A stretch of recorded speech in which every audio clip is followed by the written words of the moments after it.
Assalamualaikum warahmatullahi wabarakatuh. Salam sejahtera bagi kita semua. Senang sekali kita telah memasuki sesi yang ke-11.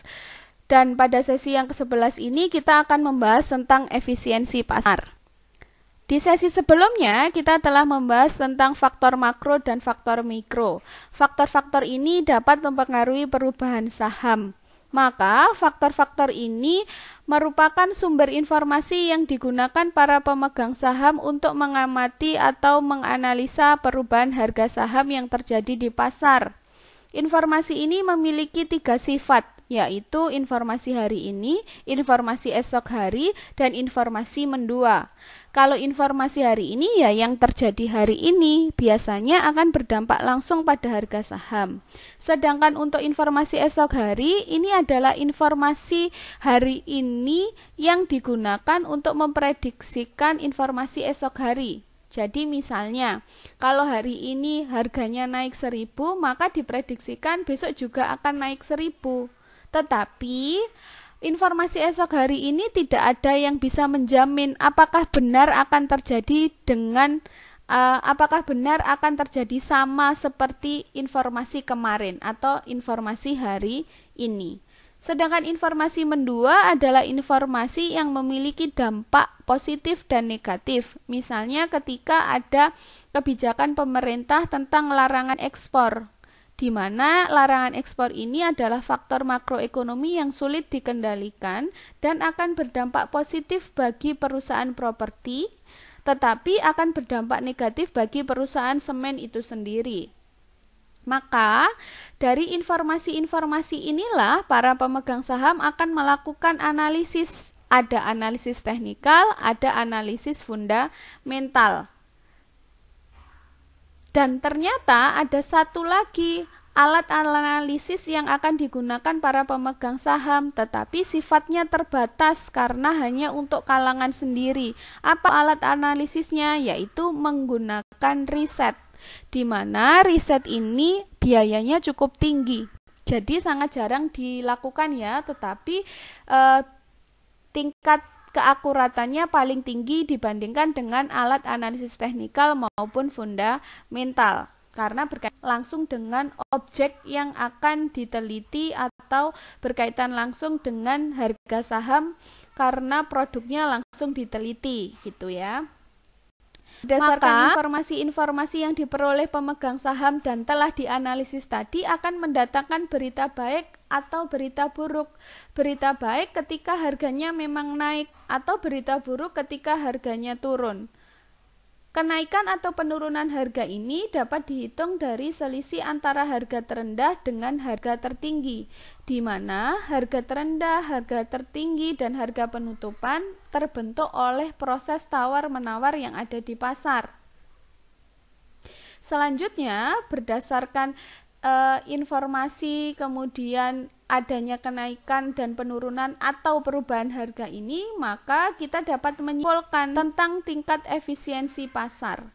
Sebenarnya secara sederhana efisiensi pasar itu adalah di mana para pemegang saham atau investor dapat menggunakan informasi untuk mengamati harga saham yang ada di pasar.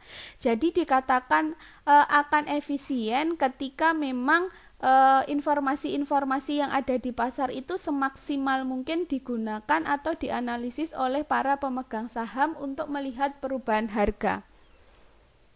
Ya, sekali lagi saya ulang, efisiensi pasar itu adalah kegiatan di mana para investor atau pemegang saham menggunakan dengan semaksimal mungkin informasi-informasi yang ada di pasar atau di kalangan terbatas tadi ketika menggunakan riset untuk mengamati perubahan harga pasar.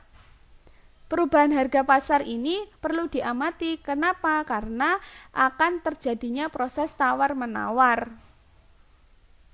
Dari proses tawar-menawar ini, maka akan ada transaksi yang menguntungkan atau bahkan akan merugikan karena terjadi penurunan harga saham.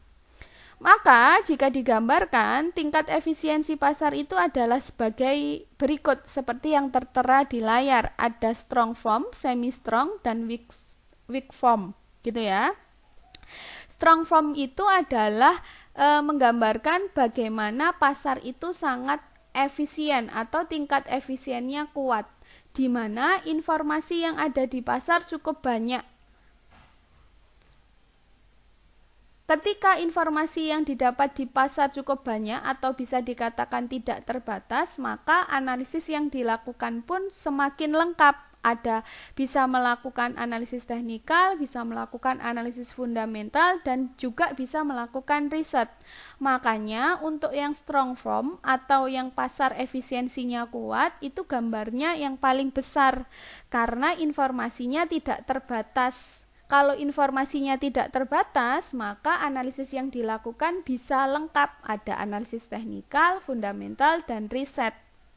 Tetapi ketika efisiensinya kuat, yang artinya para pemegang saham dan investor bisa melakukan atau memanfaatkan informasi yang tidak terbatas ini dengan menggunakan analisis teknikal, fundamental, dan riset, itu akan mengakibatkan informasi yang diterima investor satu dengan yang lain itu berbeda tipis. Kalau informasinya berbeda tipis, maka persaingan yang ada di pasar itu semakin rendah. Kalau persaingannya rendah, justru keuntungannya juga akan rendah pula. Tidak ada celah untuk mengambil keuntungan yang lebih tinggi. Karena informasi yang didapatkan itu cukup lengkap dan bisa didapatkan oleh semua orang karena tersedia di pasar. Makanya dibilang efisiensinya sangat kuat. Sedangkan untuk semi strong, gambarnya lebih kecil dibandingkan strong form-nya karena tingkat efisiensinya setengah kuat. Kenapa setengah kuat? Karena informasinya juga setengah terbatas. Kalau yang tadi tidak terbatas, ini setengah terbatas. Kenapa? Karena di semi strong ini para investor hanya bisa melakukan analisis teknikal dan fundamental, tidak bisa melakukan riset. Maka keuntungan yang didapatkannya juga keuntungan yang relatif, bukan yang rendah tetapi juga bukan yang tinggi. Gitu ya. Sedangkan untuk weak form itu gambarnya paling kecil, menggambarkan bahwa informasi yang didapatkan hanya terbatas. Di mana kalau informasinya terbatas itu hanya bisa dilakukan analisis teknikal. Kalau alat analisisnya teknikal, justru keuntungannya tinggi. Kenapa? Karena informasi yang terbatas tadi mengakibatkan informasi yang diterima oleh pemegang saham atau investor itu berbeda. Ya. Kalau berbeda, maka persaingannya sangat tinggi. Kalau persaingannya tinggi, keuntungannya juga tinggi. Sebenarnya ketika saya berbicara tentang persaingan itu berkaitan dengan resiko. Ingat, ketika resikonya tinggi, maka keuntungannya juga akan tinggi. Sebaliknya, kalau resikonya rendah, keuntungannya juga rendah. Resiko ini didapatkan ketika alat analisis atau informasinya terbatas. Saya ulang, resiko ini tingkat ukurannya kalau di tingkat efisiensi pasar akan semakin beresiko ketika informasi yang didapatkan di pasar itu terbatas dan mengakibatkan alat analisis yang digunakan juga terbatas. Makanya pasar yang dikatakan paling efisien yang dapat mendatangkan keuntungan paling rendah itu adalah pasar yang informasinya tidak terbatas. Maka di sini sebenarnya informasi dengan keuntungan itu berbanding terbalik.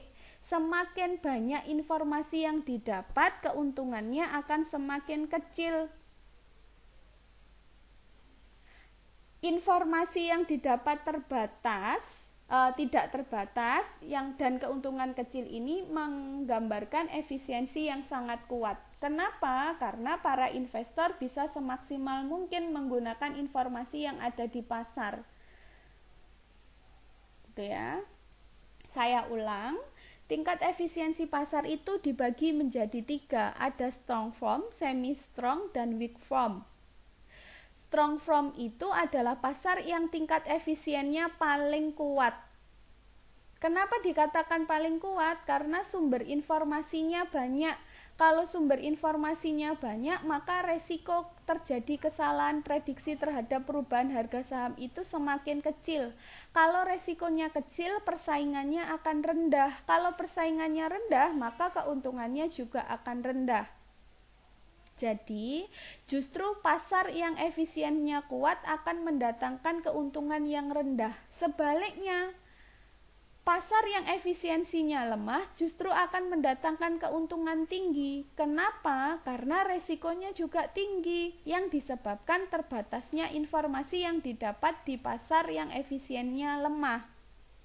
Kalau informasi yang didapatkannya terbatas, itu artinya analisis yang dilakukan juga terbatas, hanya menggunakan analisis teknikal. Kalau yang semi strong berarti ada di tengah-tengahnya ya, berarti informasinya tidak banyak dan juga tidak sedikit, tetapi keuntungannya juga relatif. Oke, saya harap penjelasan saya cukup jelas, dan yang perlu diingat untuk memahami gambar ini adalah ketika resikonya tinggi, resiko yang disebabkan resiko tinggi ini akan diterima ketika sumber informasinya sedikit. Kalau sumber informasinya sedikit, maka alat analisis yang digunakan juga sedikit. Karena keterbatasan ini akan mendatangkan resiko yang tinggi, tetapi resiko tinggi ini akan mendatangkan keuntungan tinggi. Begitu juga sebaliknya.